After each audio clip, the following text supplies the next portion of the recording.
and welcome. Today I am Victoria Docks and we're going to find out about the SS Robin by talking to the volunteers and also the manager while having a look around. Richard. Hello Richard. Hello. How are you today? Not bad. So what is the SS Robin? SS Robin is the last complete steam-driven cargo carrying ship left anywhere in the world. It's really important to life, which is the only one. Alright, so do you want to show us some of the bits from the Robin? Absolutely. Alright, let's go then.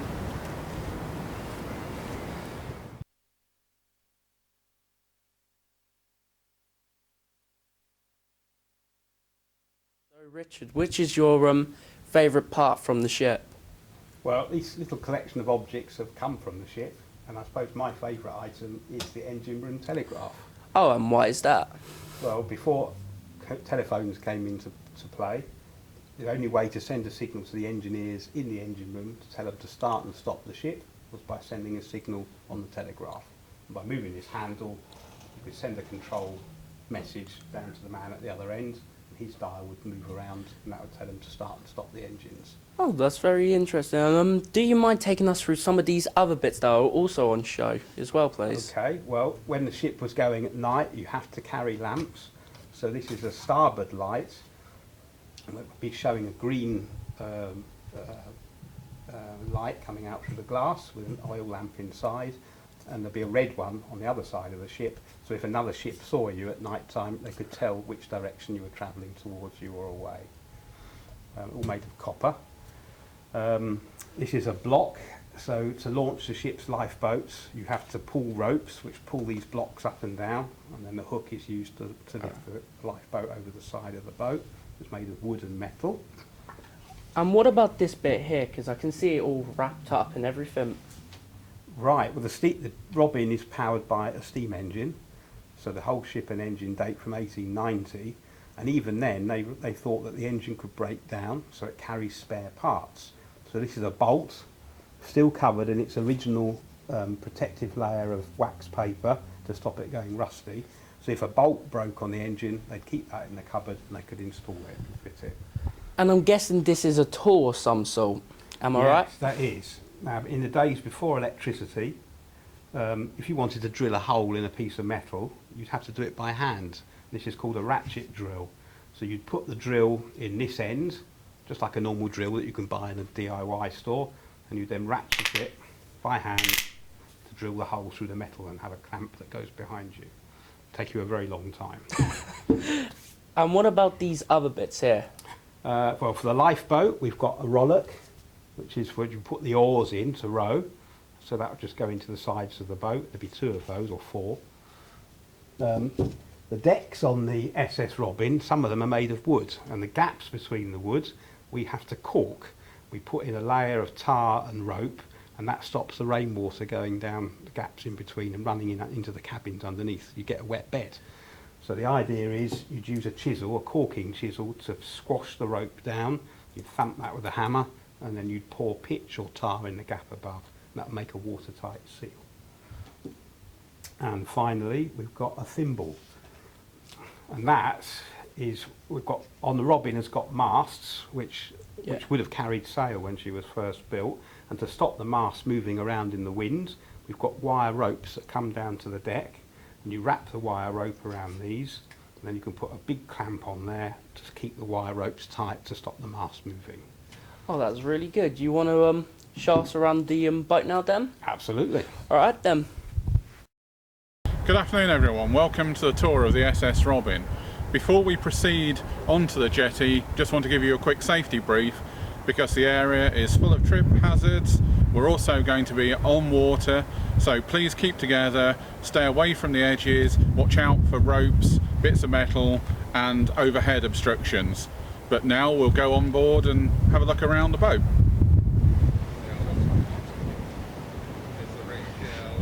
As we do our tour of the SS Robin today, we'll stop at various points to allow people to take photographs. And this is quite a popular location where you can see the scale of the ship. Now obviously she's mounted on a pontoon now, but would originally have been in the water. We're here in the Royal Victoria Docks in East London, and we're only half a mile away from the Orchard shipyard where she was built down at the bottom of the River Lee.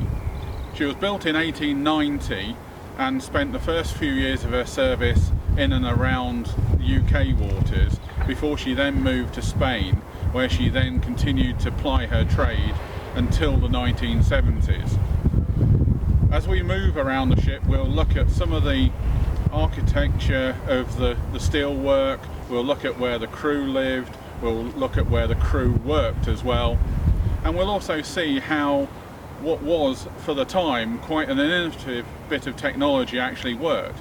She is a steamship, so designed to run and operate using a steam engine, and we'll have a look at the engine room. We'll also have a look at where the crew quarters were. So here we are alongside the ship, and this particular type of vessel was designed as a coastal freighter. That meant she would stay really close to the shore and visit lots of little ports all around the country. And part of the design feature that you'll notice is she has a flat bottom, and that's so she could go up river estuaries and go into ports that were tidal, and when the tide went out she would then settle flat on the bottom of the river to allow the cargo to be loaded and unloaded. Here we are at the bow of the Robin, and it gives us the opportunity of actually seeing up close the metalwork that went into her construction. As you can see, it's plates that are riveted together using hot rivets, and the Thames Ironworks, which is where she was built down at the bottom of the River Lee, is where the origins of the West Ham Football Club come from, and their nickname, the Hammers, is testament to the fact that the ironworkers used to work in the factory building ships, and it would be a case of putting a hot rivet into the steel and then hammering it home, and when it then cooled down it would bind the material together. This is a good point to see all the sort of the wear and history on the ship, showing how different pieces have been bolted on literally over the years as part of ongoing maintenance and restoration. But it allows you to get up close and see a history that you wouldn't normally be able to see if she was actually in the water. So here we are at the stern of the ship, and it's another good photo opportunity. So in a moment I'll allow you the chance to take some pictures. Don't worry about the sound of creaking ropes, that's normal on ships. We can see the size of the propeller. I'm over 6 foot tall, and the propeller's a lot taller than I am.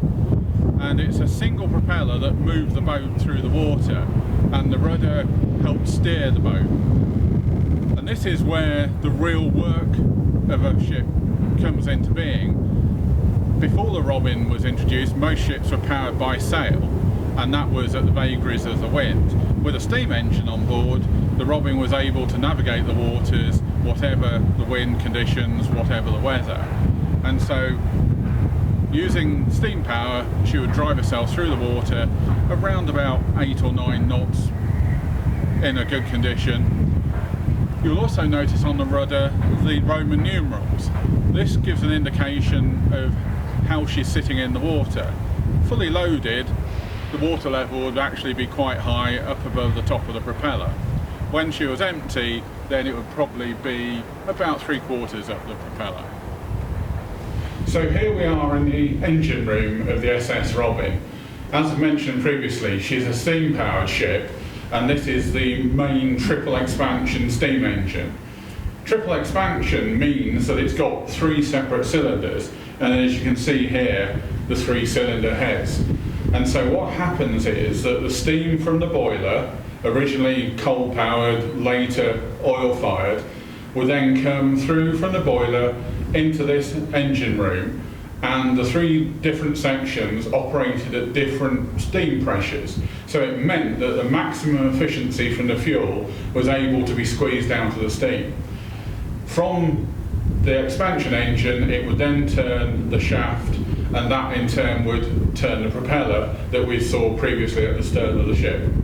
Hello, and we are in the engine room, and I am here with one of the volunteers, Andrew. You alright, Andrew? Hi, good to meet you. So, why do you like this ship so much?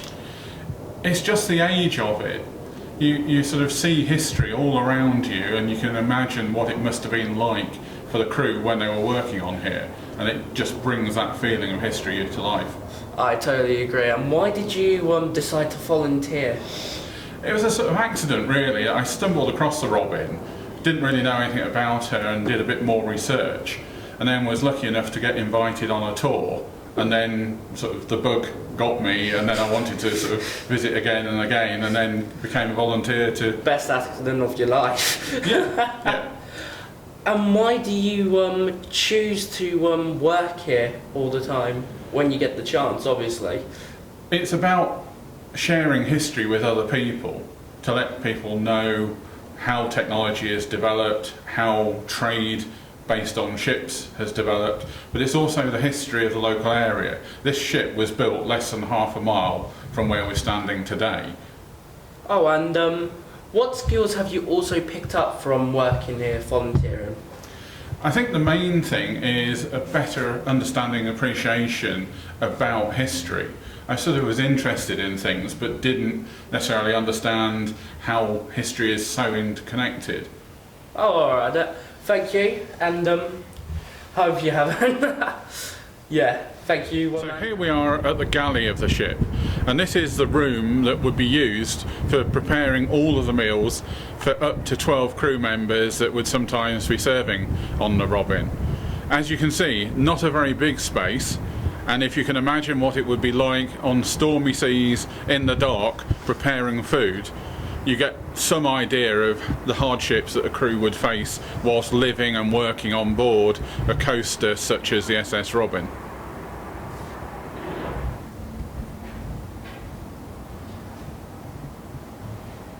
When the Robin was originally built, she was designed to be coal-powered, but later on in her career, in 1966, she was converted to be able to run off oil.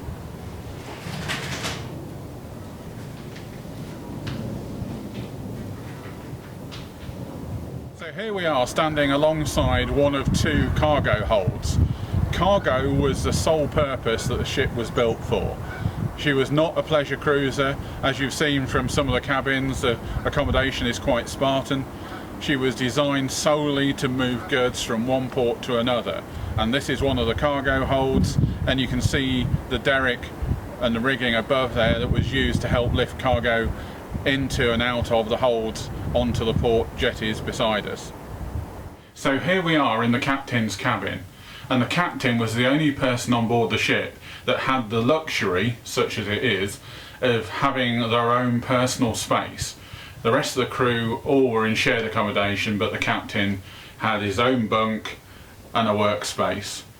And alongside his cabin is the navigation and chart room. So you've got all the cabinets that would hold all the charts for the voyages that they were planning to do, and that's where all the planning and preparation for the next voyage would be done. Hello again, Richard. Hello. So, what is the what past restorations have been done to the ship? Well, it's been quite a lot. Since the ship was brought back from Spain in 1975, she's been on the slipway twice, and because originally she was still in the water, so they had to take her out of the water, cut out some of the bad hull plating and put new pieces in so she could continue to float safely. She's been painted probably 6 or 7 times completely from top to bottom. She's had her mast replaced. She's had some of the engine restored. She's had repairs to her decks. So for quite a long time she's been well looked after. And what is the trust and responsibilities? The trust it's a charity, so the charitable aims of the SS Robin Trust are to look after the ship and preserve her forever for future generations and for people now to come and visit. So it's an educational maritime heritage resource. That's nice to hear. And what are the future plans for the SS Robin? If we can get the funding together, we want to do 2 things. We need to find a new home for the ship where we can set her up so that the public can get on board and on and off easily. And the main thing is we need to restore her because she needs time for repainting and tidying things up. But also, particularly the inside spaces, we need to restore and put them back as they were. So the crew accommodation, we want to put beds in and lights and put tables with things on, so that when you come on board you can see what the ship was like when it was in service. The engine, the steam engine, we'd like to get working again, and you know, and she'd better visit all parts of the boat and see what it was like when she was at sea. Well, I hope I am around to see that when it happens. Nice talking to you, Richard. Thank you very much. So here we are at the bow of the ship, and this is the accommodation that the deckhands would live in. And as you can see, a lot more Spartan, a lot more noisy and cramped than the somewhat palatial surroundings that the captain would enjoy. But we have to remember that this was a working vessel, so the people were here and spending most of their time working the ship, getting it ready to enter or leave a port, or just basically sailing her from one place to another. After having a tour of the SS Robin, which I have enjoyed, we have learned a lot about its past, its present, and hopefully there will be a future for this ship. I am Adam Wade. This has been the tour of the SS Robin. I hope you all liked it. Goodbye.